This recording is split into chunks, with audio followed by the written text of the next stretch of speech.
तो नमस्कार दोस्तों। और कैसे हैं आप सब। आई होप आप सब अच्छे होंगे और अपनी तैयारी को बहुत अच्छे से और शानदार तरीके से कर रहे होंगे, है ना। देखिए, आज यूपीजीके का प्रैक्टिस सेट नंबर 14 है और इसमें हम 20 से 21 प्रश्नों की बहुत ही शानदार प्रश्नों की प्रैक्टिस करेंगे, ठीक है। जो आपके यूपी पुलिस कांस्टेबल री एग्ज़ाम को अच्छे से टारगेट करेंगे। इवन आप यूपीएसआई की भी तैयारी कर रहे हैं तो उसमें भी आपको बहुत हेल्प कर जाएंगे ये प्रश्न, ठीक है। तो आइए शुरू करते हैं। स्वागत है आप सभी का आज की इस क्लास में। देखिए, पहला प्रश्न है, वैद्यनाथ आयुर्वेदिक औषधि फर्म कहाँ पर है। यहाँ पर ये दादवत वाला होगा। वैद्यनाथ आयुर्वेदिक औषधि फर्म कहाँ पर है, तो आपका आंसर होगा ये आपके नैनी। नैनी एक जगह है, कहाँ पर है ये, प्रयागराज में। प्रयागराज में। देखिए, प्रयागराज से संबंधित मैं आपको एक दो पॉइंट बता दूं। प्रयागराज में ही त्रिवेणी संगम है, आनंद भवन है, ठीक है, नेहरू तारामंडल है और अक्षय वट है ना। और भी हैं, जैसे इलाहाबाद का हाई कोर्ट भी, अपने यूपी का हाई कोर्ट भी इलाहाबाद में ही है, ठीक है। चंद्रशेखर आज़ाद पार्क, ठीक है, मदन मोहन मालवीय मिंटो पार्क भी इलाहाबाद में ही है, ठीक है। तो इस तरह से आपको ये प्रश्नों को लिंक करते जाना चाहिए, है ना। अगला प्रश्न है, केंद्रीय उपोष्ण बागवानी संस्थान कहाँ पर है। केंद्रीय उपोष्ण बागवानी संस्थान कहाँ पर है, तो ये इसका आंसर होगा आपका लखनऊ। लखनऊ, जो कि अपने उत्तर प्रदेश की राजधानी है। 1921 ईस्वी में ये आंशिक रूप से राजधानी थी। कब, 1921 ईस्वी में, ठीक है। अगला प्रश्न है प्रश्न नंबर 3। ये कह रहा है, हेरिटेज आर्क में यूपी के कितने जिले शामिल हैं। हेरिटेज आर्क में यूपी के कितने जिले शामिल हैं, तो आपका आंसर होगा यूपी के 3 जिले शामिल हैं। कौन कौन से जिले, आगरा, आगरा, लखनऊ और वाराणसी।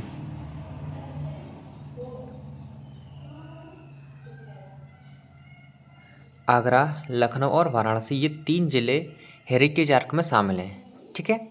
अगला प्रश्न है प्रश्न नंबर 4। ये कह रहा है कि 1935 में जो लखनऊ अधिवेशन हुआ था, 1935 के लखनऊ अधिवेशन के अध्यक्ष कौन थे। 1935 के लखनऊ अधिवेशन के अध्यक्ष कौन थे, तो इसका आंसर होगा आपका पंडित जवाहरलाल नेहरू। पंडित जवाहरलाल नेहरू, पंडित जवाहरलाल नेहरू, ओके। देखिए, अगर आपसे मैं ये एक प्रश्न पूछूं कि अपने भारत के सर्वप्रथम प्रधानमंत्री कौन थे, तो आपका आंसर होगा पंडित जवाहरलाल नेहरू, ठीक है। अगला प्रश्न है प्रश्न नंबर 5। ये बहुत मोस्ट इम्पोर्टेंट प्रश्न है, ठीक है। महत्वपूर्ण घटना घटित थी एक 23 मार्च 1931 को। क्या हुआ था, अपने 3 क्रांतिकारियों को फांसी दी गई थी।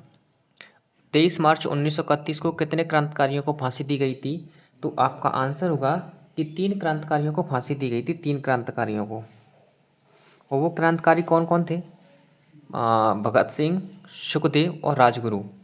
भगत सिंह, सुखदेव और राजगुरु, इन तीनों को 23 मार्च 1931 को फांसी दी गई थी, ठीक है। अगला प्रश्न है प्रश्न नंबर 4, सॉरी 6। ये कह रहा है कि मोतीलाल ने, जो मोतीलाल नेहरू थे ना, पंडित जवाहरलाल नेहरू जी के पिता, मोतीलाल नेहरू जी ने नेहरू रिपोर्ट कब और कहाँ पेश की थी। इन्होंने ही नेहरू रिपोर्ट पेश की थी, ठीक है। पहला आंसर तो, पहला प्रश्न तो आपको ये अच्छी समझ में आ गया होगा कि नेहरू रिपोर्ट किसने पेश की थी, तो आपका आंसर होगा मोतीलाल नेहरू ने। कब पेश की और कहाँ पेश की, ये पेश की थी 1928 को। कब की थी, 1928 ईस्वी को। और कहाँ पेश की थी, तो एक सर्वदलीय बैठक हुई थी, सर्वदलीय बैठक में पेश की थी। ये बैठक कहाँ हुई थी, तो आपका आंसर होगा ये बैठक हुई थी लखनऊ। सर्वदलीय बैठक हुई थी कहाँ पर, लखनऊ में, ओके। अगला प्रश्न है प्रश्न नंबर 7। ये कह रहा है कि यूपी के एक व्यक्ति थे, किसी व्यक्ति का मैं आपको नाम बता दूंगा, पहले प्रश्न समझ लो कि किसने गौरेला नीति अपनाकर, किसने गौरेला नीति अपनाकर 1857 के विद्रोह का सामना किया था, ठीक है, अंग्रेजों के खिलाफ सामना किया था। तो ये गौरेला नीति किस व्यक्ति ने अपनाई थी, तो आपका आंसर होगा बंधु सिंह। एक बंधु सिंह नाम से व्यक्ति थे, ठीक है, जिन्होंने गौरेला नीति अपनाकर 1857 के विद्रोह के अंग्रेजों के खिलाफ नेतृत्व किया, ओके। अगला प्रश्न है प्रश्न नंबर 8। प्रश्न नंबर 8 बहुत ही मोस्ट इम्पोर्टेंट प्रश्न है, ठीक है। ये अगर आपसे पूछा जाए कि इंकलाब जिंदाबाद का नारा किसने दिया, इंकलाब जिंदाबाद का नारा किसने दिया, तो आपका आंसर होगा हसरत मोहानी। हसरत मोहानी। और ये हसरत मोहानी कहाँ के रहने वाले थे? उन्नाव के। उन्नाव यूपी के रहने वाले थे। और ये इन्होंने ये नारा कब दिया था? वो आपका आंसर होगा 1921 ईस्वी में। कब दिया था? 1921 ईस्वी में। ठीक है।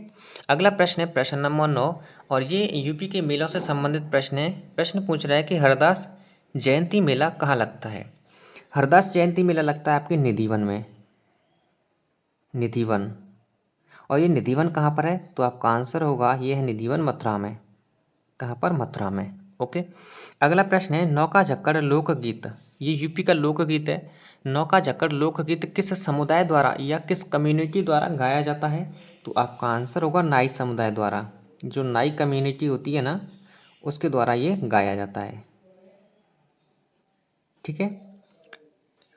अगला प्रश्न है प्रश्न नंबर 11। प्रश्न नंबर 11 कह रहा है कि चिकनकारी के लिए कौन सा शहर प्रसिद्ध है?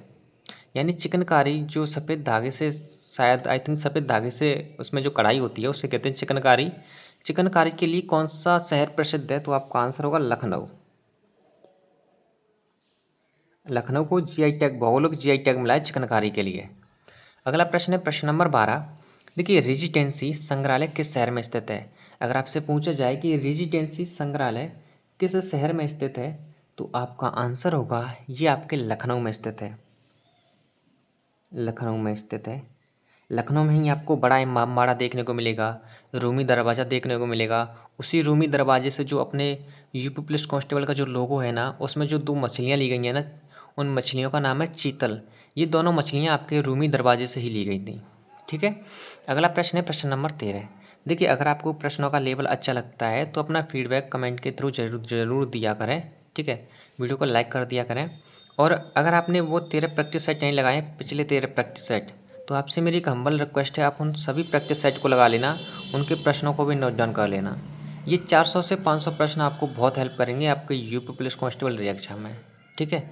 आइए अगला प्रश्न है प्रश्न नंबर 13। ये कह रहा है कि सांडी पश्चिम बिहार किस जिले में स्थित है? सांडी पश्चिम बिहार किस जिले में स्थित है? तो आपका आंसर होगा हरदोई। हरदोई। ठीक है। ये एक परीक्षा में पूछा हुआ प्रश्न है ये वाला। अगला प्रश्न है प्रश्न नंबर 14। ये कह रहा है कि उत्तर प्रदेश का सर्वाधिक लिंगानुपात वाला जिला कौन सा है? सर्वाधिक लिंगानुपात वाला जिला अगर आपसे पूछे तो आपका आंसर होगा जौनपुर। सर्वाधिक लिंगानुपात वाला जिला। कितना है यहाँ का लिंगानुपात? 1024। ठीक है। अगला है प्रश्न नंबर 15। ये संगीत घराने से संबंधित प्रश्न है। तो एक कलाकार है, प्रमुख कलाकार केसर भाई केरकर। केसर भाई केरकर का संबंध किस संगीत घराने से है? तो आपका आंसर होगा अतरौली घराने से। किस घराने से?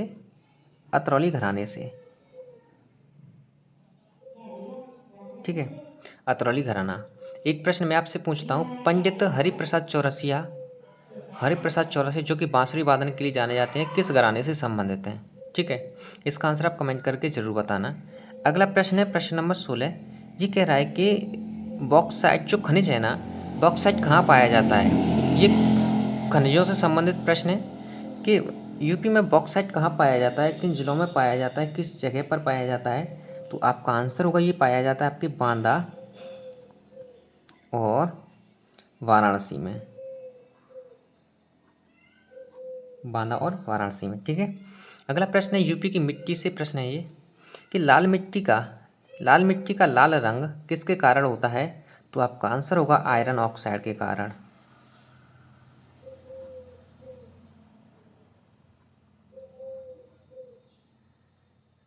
ये प्रश्न मैंने बहुत सी परीक्षा में देखा है ये वाला प्रश्न कि लाल मिट्टी का लाल रंग किसके कारण होता है? तो आपका आंसर होगा आयरन ऑक्साइड के कारण। ठीक है।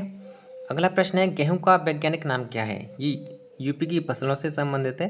तो पहला प्रश्न तो आपसे मेरा ये है कि जो गेहूं है ना, ये किस प्रकार की फसल है? रबी की फसल है, खरीफ की फसल है या जायद की फसल है? इसका आंसर आप कमेंट करके बताओगे। दूसरा प्रश्न ये है कि गेहूं का जो वैज्ञानिक नाम है ये क्या है? वैज्ञानिक नाम है इसका, इसका वैज्ञानिक नाम है ट्रिटिकम,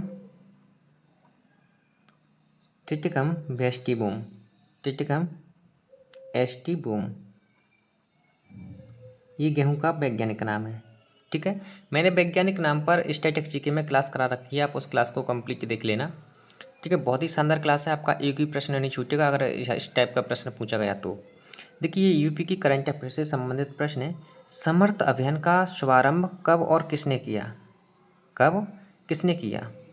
समर्थ अभियान यूपी में चलाया जा रहा है ये अभियान, समर्थ अभियान। इसका शुभारंभ कब हुआ था? तो आपका आंसर होगा, इसका शुभारंभ हुआ था 25 मई 2023 को। और किसने किया, इसका शुभारंभ किसने किया? तो आपका आंसर होगा गिरिराज सिंह ने। गिरिराज सिंह ने। ये गिरिराज सिंह कौन है? ये गिरिराज सिंह हैं आपके केंद्रीय ग्रामीण विकास और पंचायती राज मंत्री हैं ये। केंद्रीय ग्रामीण विकास और पंचायती राज मंत्री हैं अपने यूपी के। ठीक है, गिरिराज सिंह, इन्होंने ये समर्थ अभियान का शुभारंभ किया था। कब किया था? 25 मई 2023 को। ठीक है, अगला प्रश्न है प्रश्न नंबर 20। देखिए, 41वें रामायण मेले का शुभारंभ कब, कहाँ और किसने किया? 41वां रामायण मेला कब किया? इसका शुभारंभ किया था आपके 27 नवंबर 2022 को। कहाँ किया? तो रामायण आज इससे समझ आए कि ये राम जी से संबंधित है। तो राम जी कहाँ के रहने वाले थे? अयोध्या के। तो ये इसका आयोजन कहाँ हुआ? अयोध्या में। अयोध्या में हुआ। लेकिन किसने किया? तो आपका आंसर होगा सीएम योगी जी ने। सीएम योगी आदित्यनाथ जी ने, जो अपने यूपी के प्रेजेंट चीफ मिनिस्टर हैं, है ना। अगला प्रश्न है प्रश्न नंबर 11। देखिए, सॉरी 21। ये प्रश्न तो वैसे मैं आपसे पूछ रहा था होमवर्क के लिए, लेकिन मैंने सोचा कि मैं ही बता देता हूँ। गेरू का प्रमुख क्षेत्र कहाँ पर है? यानी जो गेरू, जो प्रमुख खनिज वगैरह हैं, ये कहाँ पाया जाता है? इसका प्रमुख क्षेत्र कौन सा है? तो आपका आंसर होगा यूपी का एक जिला है बांदा। बांदा में पाया जाता है ये गेरू। ठीक है, तो ये रही आज के टॉप 20 प्रश्नों की प्रैक्टिस क्लास। प्रश्नों का लेवल कैसा था कमेंट करके ज़रूर बताना। ठीक है, तो चलिए मिलते हैं नेक्स्ट क्लास में। धन्यवाद।